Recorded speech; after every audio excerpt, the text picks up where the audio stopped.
বাদশাহ সেকেন্দার জুলকারনাইন তিনি তার মৃত্যুর পূর্ব সময়তে ওনার ছেলেকে ডেকে বললেন, ও বাবা ছেলে শোনো শোনো, দুনিয়া ছেড়ে বিদায় নেব, মরে যাব। আমি যেদিন দুনিয়া ছেড়ে চলে যাব, আমি বাদশাহ, আমি রাজা, প্রচুর পরিমাণ বড় একটা ভূখণ্ডের রাজত্ব করি। এই বিরাট ভূখণ্ডের রাজা হিসাবে আমি যেদিন চলে যাব, আমার দুটো হাতে সোনার কিছু দলাদীপ, আমার দুহাত যেন খালি কবরে দেবে না। বিরাট সম্পদের ভিতরে অল্প কিছু সম্পদ সোনা দানা আমার দুহাতে দিয়ে কবরে পাঠাবে। কোরআন শরীফে যাকে বলা হয় যুলকারনাইন, হাদিস শরীফে যার নাম এসেছে আল ইস্কান্দার। রাসূলুল্লাহ যেমন দুটো নাম, একটা নাম আহমদ, একটা নাম মুহাম্মদ। বাদশাহ সেকেন্দারের দুটো নাম, একটা নাম যুলকারনাইন আর একটা নাম সেকেন্দার। উনি ওনার ছেলেকে বললেন, এত শত সম্পদ সব তো রেখে যাচ্ছি, মরণের সময় কিছুটা হলেও সম্পদ আমার হাতে দিয়ে আমাকে কবরে শুইয়ে দিও, কিছুটা সম্পদ যেন আমি সঙ্গে নিয়ে যেতে পারি। ছেলে বললেন, আল্লাহ আব্বা, সোনা তো পৃথিবীতে কাজে লাগে, কেউ চুরি করে, কেউ মাকড়ি করে, কেউ বিক্রি করে দিয়ে টাকা রোজগার করে। আব্বা কবরে যে সোনা নিয়ে তো কোনো লাভ হবে না, ওখানে তো বেচাকেনা করা যাবে না, ওখানে তো কিছু পরা যাবে না, ওখানে কেউ তো সোনা কিনবে না, তা আপনি কি জন্য নিয়ে যাবেন? তো বলছে, আমি যে রাজা, আমি যে জমিদার, আমি যে প্রচুর অর্থ ধনের মালিক, তার প্রমাণস্বরূপ সোনাটুকু আমার সঙ্গে থাক। ছেলে বললেন, আব্বা এইটা তো ইসলামের বিধান নেই, এটা তো সম্ভব হবে না, আপনাকেও খালি হাতে যেতে হবে। বলছি, এত বড় জমিদারি, এত বড় মাতব্বরি, এত টাকা পয়সা থাকার পরেও আমাকে তাইলে খালি হাতেই কবরে যেতে হবে? ছেলে বললেন, হ্যাঁ। বাদশাহ সেকেন্দার যুলকারনাইন এবারে তিনি তার সন্তানকে লক্ষ্য করে বললেন, ও বেটা শোনো শোনো, সত্যি যদি আমাকে দুয়ার খালি করে কবরে যেতে হয়, তাহলে একটা মশলা অন্তত পালন করবে, আমার একটা ওয়াদা, একটা দাবি পালন করবে। আমি যখন আমাকে যখন মরণের পরে খাটিয়া তোলা হবে, ওই কাফনের ভিতর থেকে খাটিয়া দুই ধারের রেলিং এ আমার হাত দুটো বার করে দেবে, আমার দুটো হাত খাটিয়া রেলিং এর বাইরে ঝুলবে। ছেলে জিজ্ঞেস করলো, আব্বা এমন কেন আপনি বলছেন?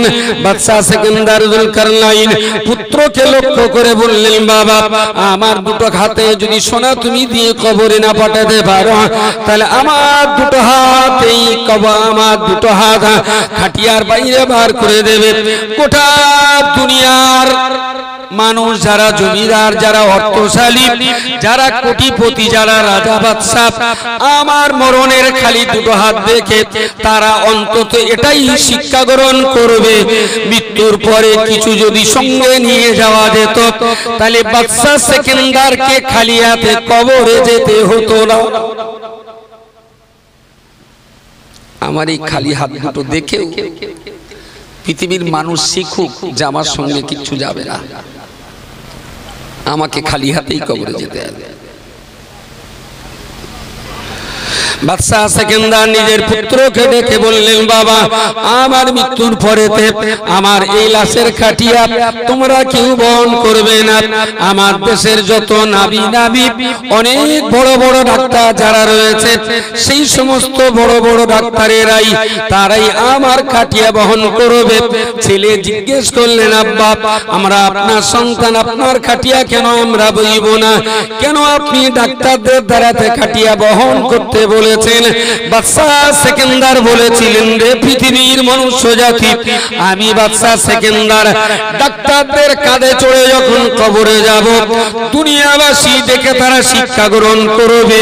মরণের হাত থেকে বাঁচার জন্য ডাক্তার, কবিরাজ, হেকিম, বৈদ্যদের কাজে লাগিয়ে পৃথিবীর জমিনে চিরকাল যদি বেঁচে থাকা যেত, বাদশাহ সেকেন্দারকে মরে যেতে হতো না। জগৎ বাঁচার জন্য যে ডাক্তারের কাছে চিকিৎসা হয় সেই জগৎ খোলা চোখে একটু দেখুক যে ডাক্তাররা মানুষ বাঁচিয়ে রাখতে ব্যর্থ হয়, তাই তারা কাঁধে করে নিয়ে সেকেন্দারকে কবরস্থ করছে। কদিনের জন্য এই দুনিয়া, কতটা জমি আর কতটা জমিদারি আর কতটা মাতব্বরি। পূর্বের ইতিহাসটা খুলে দেখুন, আপনার চাইতে অনেক জমিদার ছিল, অনেক বড় বড় জমিদার ছিল। কোন জমিদারের জমিদারি মরণকে আটকাতে পারে না, কেউ আটকাতে পারে না। আজরাইল সব জায়গাতেই বিজয় লাভ করেছে। আমার আল্লাহ পাক রব্বুল আলামিন কোরআন শরীফের অপর একটা জায়গায় বলেছেন, কুল্লু নাফসিন যায়িকাতুল মাউত।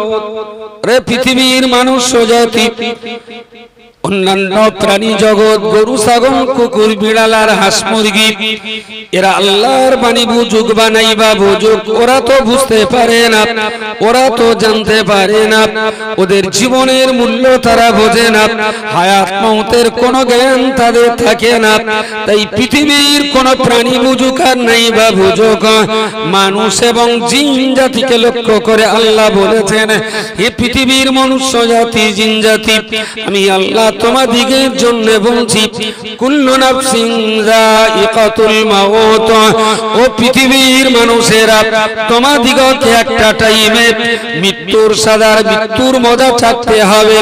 এ মরণের মজা যখন থেকে যাবে, এ দুনিয়া তোমার জন্য হারাম হয়ে যাবে,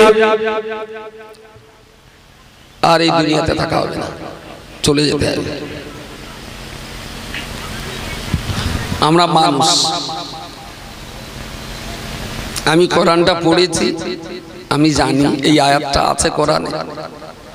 আপনারা অনেকেই জানেন বা অনেকে জানেন না, তাই কোরআনে এই আয়াতটা পড়েছি বলে আপনাদেরকে বলছি যে আমি নিজে এটা পড়েছি, আপনারাও পড়ে দেখুন যে সবাইকে মরে যেতে হবে, মৃত্যুর মজা সবাইকে চাকানো হবে, সবাই মরণের মজা থেকেই দুনিয়া ছাড়বে।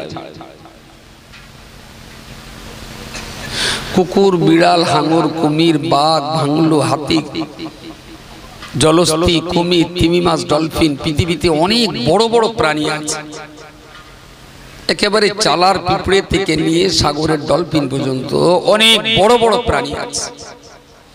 ওরা কেউ কি জানে যে ওদের মরে যেতে হবে? ওরা কেউ জানে? কেউ জানে না। জীবন কি আর মরণ কি, এ ব্যাপারে ওই সমস্ত প্রাণীদের কাছে কোনো খবর নেই, কোনো খবর নেই। কোন প্রাণী কোরআন পড়ে তার সমজাতীয় প্রাণীদেরকে কোরআনের এই কথা পড়ে কেউ বোঝায় না, কারণ কোরআন শরীফ ওদের জন্য না, মানুষের জন্য। কুল্লু নাফসিন যায়িকাতুল মাউত।